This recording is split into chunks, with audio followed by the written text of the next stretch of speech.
Hey, so I just got back from a house hack board meeting, and a lot of people are asking me, Kevin, what's going on in the market today?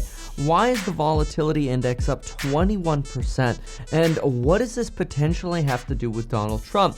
And it's really interesting because as volatility is spiking and we're seeing a little bit of a sell-off in the stock market, there are a lot of theses out there, but it aligns with something that I just read from a company earnings call that I thought was really interesting and potentially summarizes exactly what's happening. But first, let's hit a little bit of background of what's going on and things to pay attention to. Number one, the Russell 2000, the small cap index, is now 1.9% below its summer peak, and it's 8.6% below its post-election peak. I think the Russell 2000 is actually a really interesting risk barometer to pay attention to because generally the Russell 2000 does exceptionally well when you're in a euphoric bull market where really companies just can't go bankrupt or there are bailouts and stimulus flowing around. It's usually a lot more difficult for smaller cap companies, especially since upwards of 40% of the companies in the Russell 2000 either don't make a profit or are zombie companies where they make even less money than the debt payments they have to make, meaning they're trending towards bankruptcy and barely staying above water. You're kind of exposed to a lot of risk in the Russell 2000. And again, that risk is fine. Risk is fine when everything's going up, but that becomes a little bit more damaging when you potentially walk into that R word, a market downturn. And so what you'll notice is right now the Russell 2000 is, again, 1.9% below summer peak and 8.6% below its post-election enthusiasm that Donald Trump would help usher in lower business regulations and therefore a better environment for small caps to do business and survive. Now, while that still may be true, Donald Trump does not have full control over the ultimate state of the economy. And that level of uncertainty could be enhancing some of the pain that we're seeing now. But it might not be that. Look, the VIX is up 21% today. Some people, it's bobbing between 21% and 17%, I see right here now. But some people say this is just a bear trap and that on Monday and Tuesday we're going to rally again. Others say this is low liquidity because people have dumped their money into money markets again. Others say it's the bond market and it's finally some pressure because of the bond market. Others are literally blaming Tesla for this sell-off. They're saying, Tesla got in front of its skis, and because Tesla got in front of its skis, I'm taking my kids skiing, by the way, here soon. I love spending time with my little boys. I got a 6-year-old and a 9-year-old. They're really fun. But anyway, we were at Magic Mountain yesterday. Follow my Instagram story. You get to see me on the roller coasters. I'll post some more as well. That's at RealMeKevin on Instagram. I'll post some more stuff this weekend too. I think you'll like it. But anyway, what's really interesting here is people are blaming Tesla because they're like, oh, it got in front of its skis. And now any give back that Tesla is doing is going to drag down the queues. I'm like, all right, that's kind of a stretch just to blame Tesla, but whatever. Others are saying, no, valuations are finally coming into play. And I'm like, I don't know if the market ever really fully understands valuations. It's sort of like if stonks are going up, people buy stonks. If stonks are going down, people sell stonks. And then you get extremes in valuations towards either side. I mean, look, Palantir is selling for a 9 peg, okay? I love Palantir. I actually, back when it was $14, I'm like, this is a real AI company. Back when Tesla was $80, I'm like, this is a real AI company. They're just not being priced as such right now. Well, now it's like the totally opposite direction. We've got humanoids coming tomorrow and we've got the best AI in the world, apparently, at Palantir. Anyway. Okay, so others say the S&P 500 has had now its best performance or one of the best years since 1929, and that doesn't bode well for future returns, leading some to become more cautious on stocks in 2025. And then we get into the Trump uncertainty argument, which this was really interesting. I want you to see this. And no, it's not a coupon we don't have a coupon or anything right now. I just want to provide this value. I wasn't even thinking about making a video today, but so many people were asking me about what's going on. I'm like, all right, well, maybe this can help us explain a little bit. So I was looking at Restoration Hardware, as I usually do when I study earnings and earnings calls, and I'm like, all right, why did their inventory go up 30%? So I start asking, I start searching basically like what's going on with inventory? Why is inventory exploding at this company? Is it some sort of like buildup basically that they're doing in anticipation of like a Trump presidency, right? See, purchases up 30% about inventory over here. They're asked about it. So I'm like, all right, this is interesting. What's their response? I just want to read this to you. Usually I don't highlight all of this, but I want to read this to you because it's like so straight up pointing the finger at Trump. Listen to this. All right, so the first part of everything you said, I'd say correct about inventory going up, inefficiencies, planning around there, you're exiting China. Is there any safety stock in that you're contemplating for exiting Mexico? All right, so here it gets interesting. I think we said where we're going in China. It all depends on what's happening in Mexico. Okay, interesting. So let's understand what's happening in Mexico. Here we go. Ready for this? Look, Donald Trump wrote The Art of the Deal.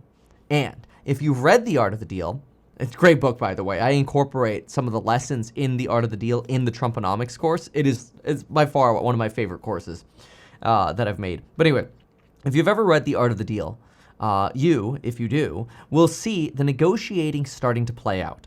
There is a global negotiation happening right now. Where will Mexico? What will happen with Mexican tariffs? How? What moves should we make proactively? See, they're kind of like, hey, we're going to kind of get ready here for potentially not being able to get our inventory, so let's build up inventory before Trump comes in. So what happens when companies start building up inventory? Well, think about it. Companies start building up inventory before Trump comes in. What does it make it look like? It makes it look like November and December production numbers are skyrocketing. Oh my gosh, manufacturing's going up in November, December, right after Trump gets elected. Oh my gosh, all of a sudden, like, manufacturers are doing good again. This is great. But what if all of that is just to build up for the potential of tariffs in Q1 and Q2 2025, and then all of a sudden they're not actually selling all that crap? You know, Restoration Hardware's inventory went up 30%. Their sales went up 8%. Their revenue, like their gross profit, went up like 5.9%. They're selling less stuff. They literally bought like 5 times the number, 5 times the inventory they need, right? Their revenues are increasing at 6%. Their inventory is increasing at 30%, whatever. Ballpark on the numbers here. That's a mismatch already. But on top of that, they're selling stuff for lower margins because they don't have any PP left. Everybody's PP has shrunken. Your ability to get max PP is not available right now. Everybody's having to fight on price because people are a little bit more cost conscious, if you will. So people's pricing power is falling. So they're building up inventory like crazy before Trump, but people aren't buying that much more, and their margins are going down. So they're blowing money on inventory that's now going to get older under the hope that things are going to get better. Now, people have been saying, oh, macro is getting better. Is it though? Well, Restoration Hardware is about to tell you. Take it from them, not me. We're making some moves proactively, but I think Mexico is making moves. You're already hearing from inside sources that they're moving troops to the border. Oh, there's your title. Mexico's moving troops to the border. World War III. No, we're not going to do that. They're going to try to take more responsibility for immigration. And if I were the president of Mexico, I sure would, because I wouldn't want the biggest economy of the world to cut me off from trade. So there we go. So Mexico, I think, is a little different than China. Mexico is not going to become the next global superpower that has a military that can threaten the United States. China can, right? Okay, interesting. So in other words, they say Mexico is just going to bend over. Trump is a great negotiator. I think he's looking at the world's playing field and saying, how do we use leverage? Negotiation without leverage is impersonation.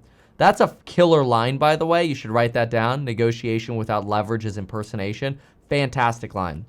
All right. China's a whole different story. It's a whole different game. But you even think of what happened to North Korea in Trump's first term. I mean, the guy in North Korea was sending missiles over Japan. What? Every week, saying he could hit California? Trump met with him once, and the guy never sent another missile. Some of this is hyperbole, but why? Because he likes Trump? No, for another reason. The negotiation, the power, the leverage, right?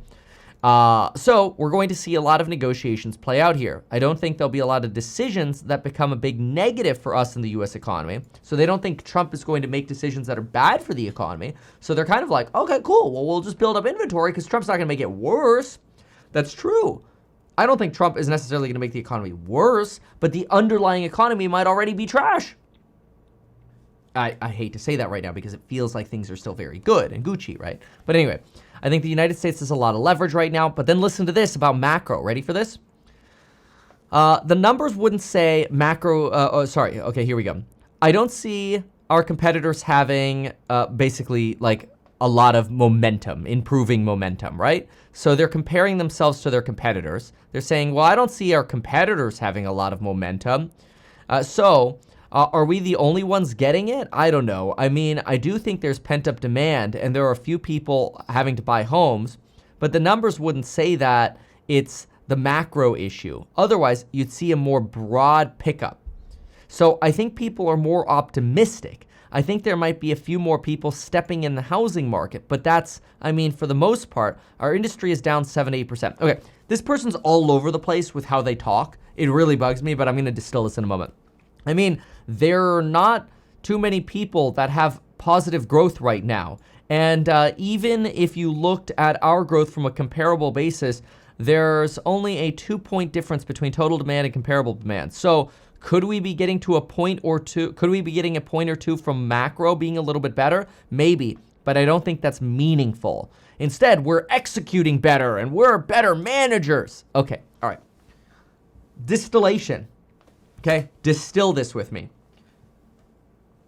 To a 5-year-old, explaining this document and this tangential discussion to a 5-year-old. Hey man, we might not be able to buy stuff from Mexico the first half of the year as things go to crap with the military moving into the border, so let's go shopping now. And we hope things get better. We're certainly doing our jobs well, please don't fire us. But we're not seeing macro getting any better right now. In other words, the economy's not really improving that meaningfully. But it can't get worse, so let's just go shopping. That's my distillation here, which is, in my opinion, actually, it is more than opinion. I think it's basically Restoration Hardware, like straight up telling you, yeah, bro, like things aren't getting better, but we don't think they can get worse because of Trump. So let's just go buy everything we want. And if the economy tanks, well, then it's not our fault. If the economy does well, then great. Then we'll be able to sell more inventory that we have, even if the military is deployed to the border of Mexico and you know, there's a poop show on the border with cartels and otherwise creating, you know, challenges. Okay. That to me is a perfect example of corporate uncertainty, where corporations are like, yeah, we're optimistic things are going to get better. Crap. But the numbers aren't really showing that things are definitely going to get better right now. And I think that's why you're seeing the Russell sell down. Because there's expectation reality. Expectation, everything's going to the moon. Okay, well now the moon's been priced in. So now it's like, all right, what's the reality? Numbers aren't really going up yet. Now, I don't know, maybe Trump gets in office and all of a sudden everybody starts spending more money. I don't think so, but whatever. You know, then at the same time, you've got Nick T putting together an article over at the Wall Street Journal. And in his Wall Street Journal article, he's basically like, yo, the Fed's flip-flopping. They're like, we're not going to talk about the incoming president's policies, which could be inflationary, such as tariffs. And then all of a sudden, the central bank starts including forward-looking factors in their pricing 2 months later. Trump has been threatening new, tariffs. And then you do have people like Larry Kudlow, I have that in here somewhere, Larry Kudlow, who says, oh no, we're not going to cause inflation. Tariffs can't be inflationary because if the price of one thing goes up, unless you give people more money, then they have less money to spend on other things, so there's no inflation. Larry Kudlow, it doesn't freaking work that way, okay? Like, inflation is not correlated to GDP. So, like, think about that for a moment. If you spend $1,000 on $1 items, you have spent $1,000. If that $1 item becomes $2, you have spent $1,000 on half as many items, right? But does CPI measure, like, how much you spent? No, it looks at the per item cost. The per item cost doubled. So inflation just doubled, bro. They don't care that you ended up getting less. They're looking at the per unit cost, bro. Larry Kudlow, you should know this. You were the director of the NEC. You were Mr. V-shaped recovery. And here you are on a podcast saying tariffs don't cause inflation. Look, I understand in 2018, the Fed's like, oh, we're going to look through the inflation. But that's because we were trending below target inflation. Not only were we trending below target inflation, but you had the Fed saying, we're going to use flexible average inflation targeting. That ended up being a scam. Ugh. But that's because inflation was too low. They told us, they were lying to our face. Jerome Powell literally said that. Yeah, we used flexible average inflation targeting because inflation was running below target. So we wanted, people to think we were trying to average it to 2%. But now that we're above inflation, we're not going to average down. We just want to get it down to 2%. And like, bro, this policy is a scam. You guys came up with this policy to imply that you would always average up, down, and low up, and then just have an average of 2%. And then you just kill it. It's like the Fed, they've really started pissing me off. Anyway. So yeah, look, I mean, and then you also do get Nick T saying like there are problems that could happen. Like you've got somebody at the Fed, like this one guy, Kugler, they keep coming up with new people over here, who supported the jumbo half-point cut in September amid labor market worries, lately suggesting that the central bank might be in less of a position to ease rates if labor force growth slows or stops. So in other words, this is actually a big red flag warning right here, right? Because if the Fed is in less of a position to lower rates because of tariff pressures, while labor force growth slows or stops, well, what do you end up with? Stagflation. Worst freaking case scenario. So yeah, why is the stock market maybe getting a little nervous? Well, maybe it's because when you look at things like what you see at Restoration Hardware, the hopium is now starting to get some, I like to call it, how should we say it? Realism, uncertainty around realism. I think that's an easy way to put it, right? So you have hope that everything's going to go perfectly, but then you have uncertainty that you add into that hope, so you discount the hope with the uncertainty of, yeah, well, we're not seeing the real changes yet. Restoration Hardware is the one saying that. So, like, don't take it from me. I'm just sort of distilling what I see here. And look, I know, the real estate market has been a little slow, but mortgage demand, listen to this, mortgage loan demand and refinancing demand is up from year-ago levels despite higher interest rates, the highest interest rates in 2 decades. We are at the highest levels of mortgage originations since 2022. We're seeing larger loan sizes, and we're seeing buyers returning. Personally, buying the dip on mortgages right now seems really sexy because, since September, like a company like Rocket Mortgage has lost like 50% of its stock valuation because, interest rates went up 100 basis points as the Fed cut 100 basis points. Whatever. Cool buy the dip opportunity, in my opinion. Or don't. I mean, like, I'm not your financial advisor. You don't have to listen to me. Just giving you ideas. Just things to think about. Like, is now the mortgage bottom? I don't know. Maybe it's got another 50% to go. Who knows? Anyway, these are just some of my thoughts on what's going on, why we're seeing some uncertainty out there, what some of the details are in terms of what a company like Restoration Hardware is saying, and how that potentially correlates to what's going on in markets and the VIX. And if you like this sort of perspective, just subscribe to the channel. That's it. Doesn't cost you anything. And then follow me on Instagram. I'll post some more stories at Real Meet Kevin. Thanks, folks. I love you all. We'll see you soon. Goodbye. Good luck. Why not advertise these things that you told us here? I feel like nobody else knows about this. We'll try a little advertising and see how it goes. Congratulations, man. You have done so much. People love you. People look up to you. Kevin Paffrath there, financial analyst and YouTuber. Meet Kevin. Always great to get your take.